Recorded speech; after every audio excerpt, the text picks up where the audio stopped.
আজকের যেটা তোমাদের আজকে ক্লাস হবে pressure gauge calibration with the help of dead weight tester. আর কিভাবে এই টেস্টারটাকে ব্যবহার করে আমরা প্রেসার গেজটাকে ক্যালিব্রেশন করি আজকে সেটাই তোমাদেরকে দেখাবো। আমরা কি করলাম, ডিসমেন্টেল করেছি, অ্যাসেম্বল করেছি, তার সঙ্গে রিপেয়ার করেছি, তাই না? তাহলে সমস্ত কিছু করার পরে এই গেজটাকে এবার আমরা কি করব, ক্যালিব্রেশন। দেখো প্রেসার গেজটা এখন কত দেখাচ্ছে, প্রায় 4 কেজি। তার মানে কি ভুল দেখাচ্ছে? ভুল দেখাচ্ছে। তাহলে এই প্রেসার গেজটাকে আমরা কি করব, ঠিক করব। আবার দেখো কালো কালিতে যে লেখা আছে কেজি পার সেন্টিমিটার স্কয়ার। আবার দেখো রেড লাল কালিতে লেখা আছে এলবি পার ইঞ্চ স্কয়ার। অর্থাৎ প্রেসারের যে ইউনিট সেটা হচ্ছে কেজি পার সেন্টিমিটার স্কয়ার আছে, একটা স্কেল আছে, আর একটা আছে হচ্ছে পাউন্ড পার স্কয়ার ইঞ্চ। যে গেজটাকে আমরা ক্যালিব্রেশন করব সেই গেজটাকে আমরা ডেড ওয়েট টেস্টারে under test gauge post needle valve. কি ভালভ? Needle valve. এই ভালভটা বন্ধ করলে কি হবে, যে এই প্রেসারটা কিন্তু গেজে যাবে না। আর একটা যেটা ভালভ আছে এটাও নিডল ভালভ, এটা হচ্ছে রিলিজ ভালভ বলা হয়। ডেড ওয়েট টেস্টারের অয়েল রিজার্ভার, এইখান দিয়ে কি করা হয়, তেলটাকে ঢালা। আচ্ছা, তেলের যে গ্রেডটা রয়েছে সেটা হচ্ছে 30-40। সেই চেম্বারের মধ্যে এইখানে একটা লাইন গেছে, আবার এইখানে একটা গেছে, আবার এইখানে গেছে। অর্থাৎ রিজার্ভার, এটা কি dead weight post, under test pressure gauge. তার মানে এই তিনটে লাইনের কি করা আছে, কানেক্ট করা আছে ভেতরে। এটাকে বলে কি, পিস্টন। পিস্টন অনেকটা সেই পাম্পারের মতন, আমরা হাওয়া দিলে তার মানে কি ভেতরে স্পেসটা কমে যাবে আর অয়েল প্রেসারটা বাড়বে। এটাও রিলিজ ভালভটা খোলা থাকবে, ঠিক আছে? তাহলে দুটো ভালভই কি থাকবে, ওপেন থাকবে। আমি প্রথমে পুরো পিস্টনটাকে ফরওয়ার্ড করে নেব যতটা যায়, ভেতরের যে অয়েল রয়েছে সেই অয়েলের কিছু অংশ কি করবে, বেরিয়ে আসবে, পোস্টে যাবে। আর কোথায় যাবে, পুরো অয়েল রিজার্ভারে চলে আসবে, উঠে। ভেতরে কোনো এয়ার বাবলস যদি থাকে তাহলে সেই এয়ার বাবলস গুলো বাইরে বেরিয়ে আসবে। তাহলে দেখো অয়েল এইখানেও আছে, এইখানেও লেভেলটা উঠেছে। আন্ডার টেস্ট গেজ পোস্টের যে নিডল ভালভটা আছে সেটাকে আমি কি করব, ক্লোজ করে দেবো। আমি যখনই এটাকে রিট্রাক্ট করব, পেছনের দিকে আনবো, অ্যান্টি ক্লকওয়াইজ ঘোরাবো, তখন দেখো অয়েল ভেতরের চেম্বারে চলে যাচ্ছে। অয়েল রিজার্ভার থেকে যে ভালভটা ছিল সেই ভালভটা কি করব, ক্লোজ করে দেবো। তাহলে এটাকে আমি বন্ধ করেছি, এটা তো প্রথমেই বন্ধ করেছিলাম। আচ্ছা, এবার কি করতে হবে, এইটাকে আমি এবার রিলিজ করে দেবো।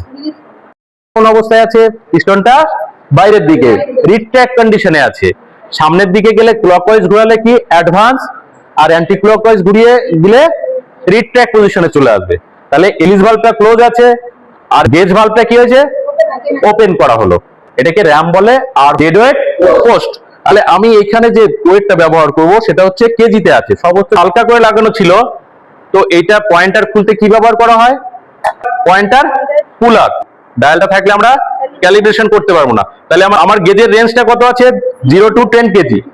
আমি 0-তে দাগ দেবো, তারপরে 2-এ দাগ দেবো, তারপরে কত 4 কেজিতে দাগ দেবো, হ্যাঁ, তারপরে কত 6 কেজিতে দাগ দেবো, তারপরে কত 8 কেজিতে দাগ দেবো, তারপরে 10 কেজিতে দাগ দেবো।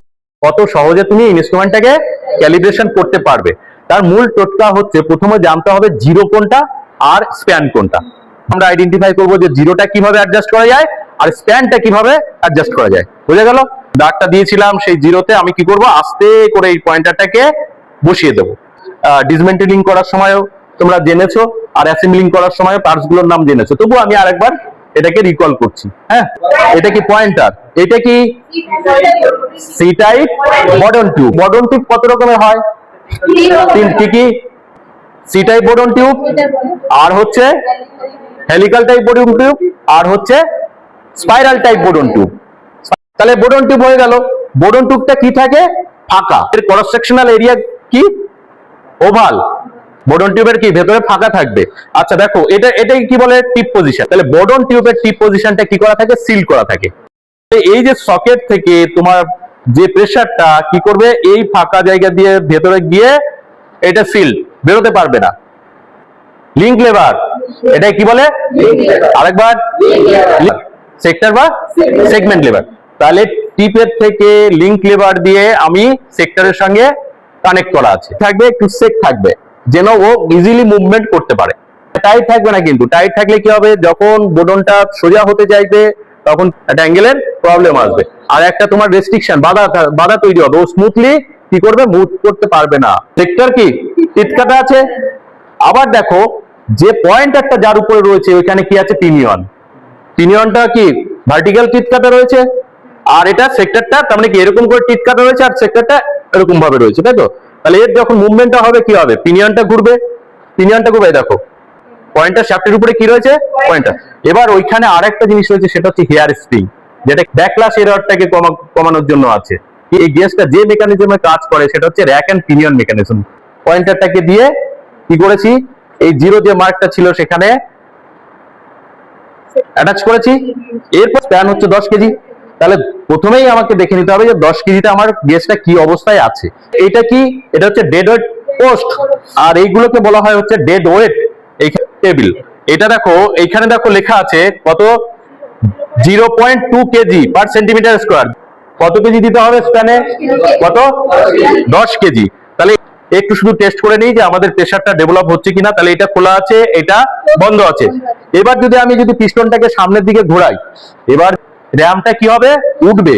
রেড কালারের একটা রিং আছে, সেই রিংটা যতক্ষণ না দেখা যাবে ততক্ষণ পর্যন্ত আমাকে কি করতে হবে, সামনের দিকে করতে হবে। তাহলে ওইটা ক্লোজ আছে, রিজার্ভার অয়েল রিজার্ভারের রিলিজ ভালভটা ক্লোজ আছে, আর হচ্ছে আন্ডার টেস্ট গেজ পোস্টের ভালভটা ওপেন আছে। এবার আমি করছি, অ্যাডভান্স করছি, দেখি এই দেখো এখানে দেখো মুভমেন্ট হচ্ছে, তার মানে কি প্রেসার ডেভেলপ হচ্ছে নিচে, তাই না? এটাকে একটু দেখো, এটা যেহেতু একটু আটকে ছিল, হ্যাঁ, গেজ বা কোনো ইনস্ট্রুমেন্টকে ক্যালিব্রেশন করতে গেলে প্রথমে কি দেখতে হয়, জিরো, তারপরে স্প্যান 0.2। দেখো এটা হচ্ছে প্রথমে যাবে, ঠিক আছে? দেখো এর শেপটা দেখো একটু অন্যরকম না, 0.1 কেজি পার সেন্টিমিটার স্কোয়ার। তাহলে 0.3, নেক্সট কত, 0.2। তাহলে 0.3 প্লাস 0.2 কত হলো, 0.5। 0.5, তাহলে 0.5 প্লাস 0.5 কত হয়ে গেল, 1 কেজি। তাহলে আমাদের দিতে হবে কত, চাপাতে হবে কত, 10 কেজি। তাহলে 1 কেজি, এটা একটা 1 কেজি পার সেন্টিমিটার স্কোয়ার ওয়েটটা। তাহলে এটা কত কেজি হলো, 2 কেজি। 2 কেজি আর প্লাস আরো 2 কেজি, কত হলো, ওই আরো 2 কেজি, 4 কেজি আর 2 কেজি 6 কেজি। এটাও 2 কেজি, এটা কত, 8 কেজি। কত, এটাও 2 কেজি, কত হলো, 10 কেজি। তাহলে আমার গেজটার রেঞ্জ কত ছিল, 0 to 10 কেজি। তাহলে স্প্যান আমি টেস্ট করতে গেলে আমাকে ম্যাক্সিমাম ওয়েটটা দিতে হবে। ম্যাক্স স্প্যান আমাদের কত, 10 কেজি। ওয়েট কত চাপানো আছে, 10 কেজি। তাহলে এবার এটাকে ঘোরাতে থাকবে। দেখো এইখানে দেখে নাও কত কেজি আসছে, কত সময় ধরে এটাকে, যত আমার দেখা যাচ্ছে 10 কেজিতে আমার কি হলো, পয়েন্টারটা একটু বেশি দেখাচ্ছে। প্রেসার কত আছে, 10 কেজি, কিন্তু পয়েন্টার আমার বেশি ঘুরেছে। আমরা গেজটা কি ব্যবহার করা যাবে, ব্যবহার করা যাবে না। তাহলে সেক্ষেত্রে কি করতে হবে, যে আমাকে অ্যাডজাস্ট করতে হবে, স্প্যানটা অ্যাডজাস্ট করতে হবে। হয় হচ্ছে অ্যাঙ্গুলারিটি অ্যাডজাস্টমেন্ট, একটা মাল্টিপ্লিকেশন অ্যাডজাস্টমেন্ট। বর্ডনের তো মুভমেন্ট সেম, 10 কেজিতে যা মুভমেন্ট হওয়ার কথা এর সেটা হয়েছে, কিন্তু আমার কি পিনিয়নটা, র‍্যাক এন্ড পিনিয়নটা একটু ফাস্ট হয়ে গেছে, এর জন্য আমার পয়েন্টারটা কি হয়েছে, পয়েন্টারটা একটু বেশি দেখাচ্ছে। এটা হচ্ছে স্প্যান অ্যাডজাস্টমেন্ট স্ক্রু। এটা হচ্ছে সেগমেন্ট লেভারের লেন্থটাকে একটু বাড়াতে হবে। তাহলে বাড়ালেই কি হবে, যে মুভমেন্টটা, আমার পয়েন্টার মুভমেন্টটা কম হবে। এবার করতে হবে, আবার আমাকে জিরোতে নিয়ে আসতে হবে। নামিয়ে দাও, আস্তে, হ্যাঁ আসবে। আমি এই রিলিজ ভালভটাকে কি করব, খুলে দেবো। খুলে দিলে কি হবে, যে আমার একদম পুরো পয়েন্টারটা জিরোতে চলে আসবে। না হলে কি হবে, এই রিট্র্যাক্ট করতে করতে পয়েন্টারটা নেগেটিভের দিকে চলে যাবে, নিচে তেলটা পুরোটাই ভেতরে আছে। এবার এটাকে আমি টাইট করে দিতে পারি, সেগমেন্ট লিভারের লেন্থটাকে একটু বাড়িয়ে দেবো। ভালো করে দেখে নাও, এটা খুলবো, লুজ করব, লুজ করে একটুখানি বাড়িয়ে দেবো। হ্যাঁ, একটুখানি বাড়িয়ে দিয়েছি, দিয়ে আবার টাইট দিয়ে দেবো।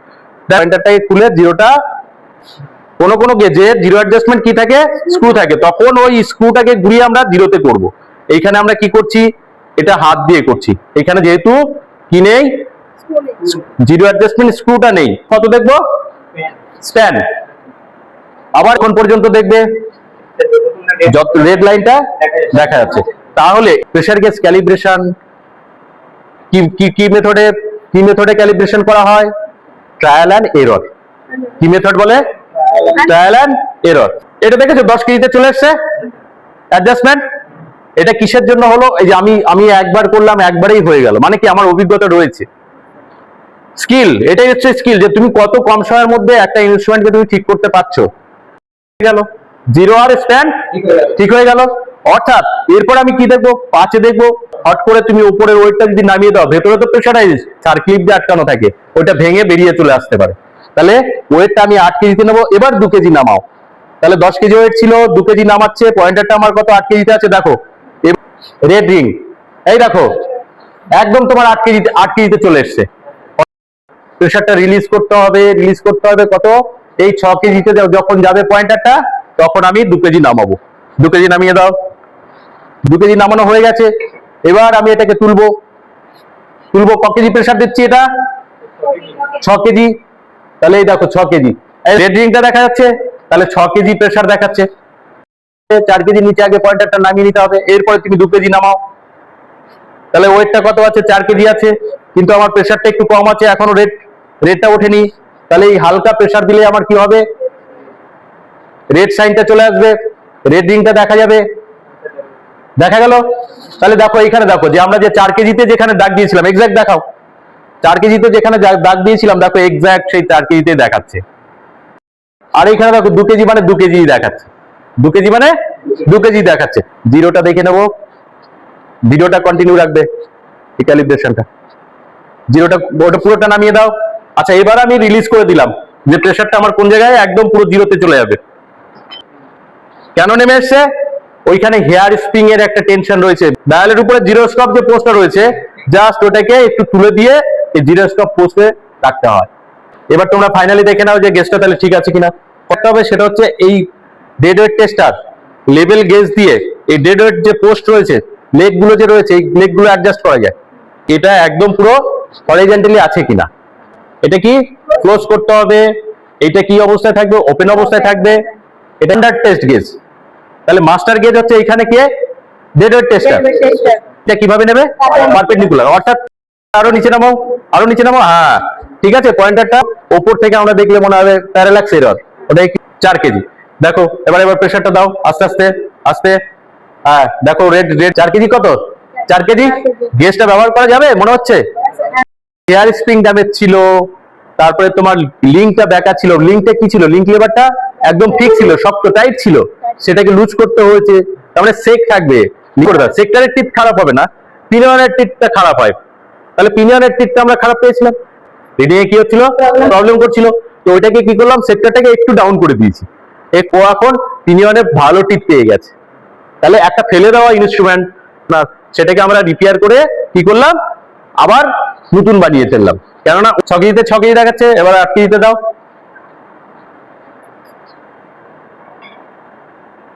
হ্যাঁ 8 কেজি দেখো, এটা দেখো 8 কেজিতে 8 কেজি। হ্যাঁ সামান্য একটু, ঠিক আছে। ওটা নিচে তুমি ওপর থেকে দেখছো বললাম না, প্যারালাক্স এরর। 10 কেজি দাও। হ্যাঁ তার মানে কি এটা বেশি ঘোরানোই আছে। এটা 10 কেজি, তার মানে প্রেশারটা ডেভেলপ করাই ছিল।